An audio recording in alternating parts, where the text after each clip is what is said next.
अस्सलाम वालेकुम ख़वातीन हज़रात, उम्मीद करता हूँ सब मेरे बहन भाई ठीक ठाक होंगे, खैरियत से होंगे। मैं अपने भाइयों की अपनी बहनों की खिदमत में एक नहायत ही पावरफुल और आसान सा अमल लेकर आपकी खिदमत में पेश करने लगा हूँ। इस चैनल को लाइक कर लें, घंटे के बटन को क्लिक कर लें। जो भी अमल अपलोड करूँ यूट्यूब के ऊपर सबसे पहले आपको मिल सके, आप उसका फ़ायदा ले सकें।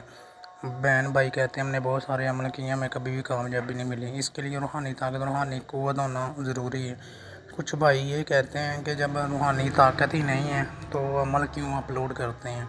इसका मकसद ये नहीं होता भाई, ठीक है। इसका मकसद ये होता है कि आपने कौन सा चिल्ला काटा है या मेहनत की है, जिस वजह से मैं ये बात कहता हूँ, ठीक है। कि आप अगर चिल्ला काटेंगे तो आप कामयाब होंगे ना, कि अगर आपने चिल्ला काटा है तो फिर ही आप अमल कर सकते हैं, ठीक है। ऐसे कैसे कर लोगे, इसमें नुकसान हो जाए, कोई गलती कोताही हो जाए। इसका मकसद ये होता है कि 11 और 41 21 दिन का मैं अमल बताता हूँ। इसका मकसद ये होता है कि आप 21 दिन आप पहले चिल्ला काटें। चिल्ला काटने के बाद जो भी अमल करें में आप कभी भी नाकाम नहीं हो सकते, काम जब भी आपके कदम चूमेंगी, ठीक है। इसका बताने का मकसद ये होता है कि रूहानी ताकत, रूहानी क़ुव्वत, जब तक आप अमल नहीं सीखेंगे आप कामयाब कैसे हो जाएंगे, ठीक है। कोई भी इंसान है, किसी काम का भी वो कारीगर है या कोई काम सीखता है, जब तक वो काम नहीं सीखेगा, ठीक है, उस वक्त तक वो कैसे वो काम कर लेगा। ये चीज़ें होती हैं। मैं अपने भाइयों को क्यों बताता हूँ, ठीक है।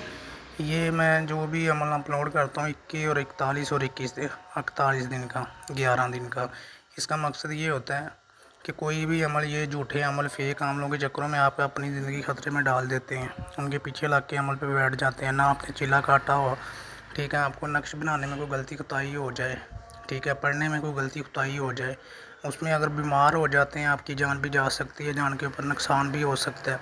बताने का ये हक बनता है, ठीक है। क्योंकि आप चिल्ला काटें फिर आपको हर चीज़ का पता होगा, आपसे कोई गलती कोताही भी हो जाए आपको इस चीज़ का इल्म होगा कि इसको कैसे रोकना है, कैसे ठीक करना है। अगर आपसे पहले ही गलती कोताही हो जाती है आप कैसे रोकेंगे। आपसे नक्श बनाने में गलती कोताही हो जाती है, आप पढ़ने में गलती कोताही हो जाती है, जब तक आपने अमल सीखा नहीं होगा, चिल्ला काटा नहीं होगा, आपको इस बारे में पता नहीं होगा, तो आप अपने आप को कैसे बचाओगे, कैसे अपनी जान की हिफाजत करोगे, ठीक है। आप उस वक्त तक नहीं कर सकते जब तक आप अमल सीखते नहीं हैं, चिल्ला नहीं काटते। आपको हर चीज़ का इल्म होना चाहिए कि ऐसे नहीं ऐसे करना है, ठीक है। इसका मकसद यही होता है। कुछ भाई बहन कहते हैं हमने बहुत सारे अमल किए, हमें कभी भी कामयाबी नहीं मिली। इस वजह से नहीं मिलती, ना आप लोग चिल्ला काटते हैं ना मेहनत करते हैं, ठीक है, अमल पे बैठ जाते हैं।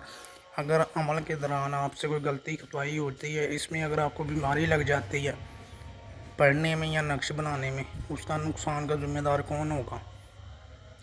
समझ आ रही है। ये जो अमल है मैं अपलोड कर रहा हूँ, ठीक है, ये 11 दिन का है। अगर कोई भाई, कोई बहन किसी को इतनी नफ़रत करता है कि उसको नफ़रत इतनी करता है, ठीक है, उसको अपनी तरफ लाना चाहते हैं, उसकी नफ़रत ख़त्म करके उसके दिल में प्यार डालना चाहते हैं, मोहब्बत डालना चाहते हैं, कि सिर्फ़ तो सिर्फ वो मेरा इंसान हो, मेरा ही नाम ले, मेरी बात सुने, मेरी बात माने, उसके लिए रूहानी अमल और इल्म का सहारा लेना पड़ेगा। इसके साथ साथ आपको ये करना पड़ेगा कि उस इंसान की आपके पास पिक होनी चाहिए, ठीक है। अगर उसके दिल में आप मोहब्बत डालना चाहते हैं, उसकी पिक होनी चाहिए, ठीक है। ये 11 दिन का अमल है।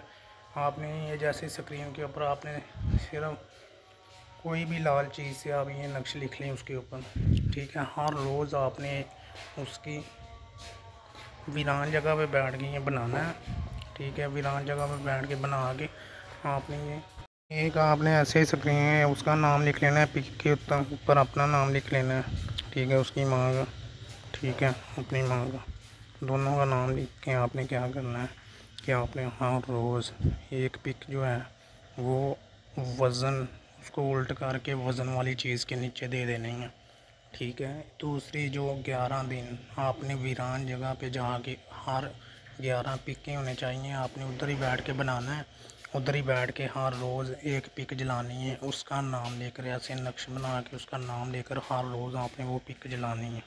जलाने के बाद 11वें दिन इसका कमाल देखें, इसके रिज़ल्ट देखें, जो इसकी खाक होनी है वो आपने जमा करते रहना है। समझ आ रही है। 9वें दिन उसकी खाक काले कपड़े में बांध के उसके अंदर थोड़ी सी चीनी डाल लेनी है। चीनी डालने के बाद उसके अंदर सुइयाँ रख के ये आपने किसी भी ठंडी जगह पे दफन कर दें, किसी भी ठंडी जगह पे जिधर पानी हो, ठीक है, वीरान जगह हो। इसका कमाल देखें, इसका रिज़ल्ट देखें। अगर कोई भाई अमल सीखना चाहता है या कुछ भी चाहता है वो मुझसे रब्ता कर सकते हैं।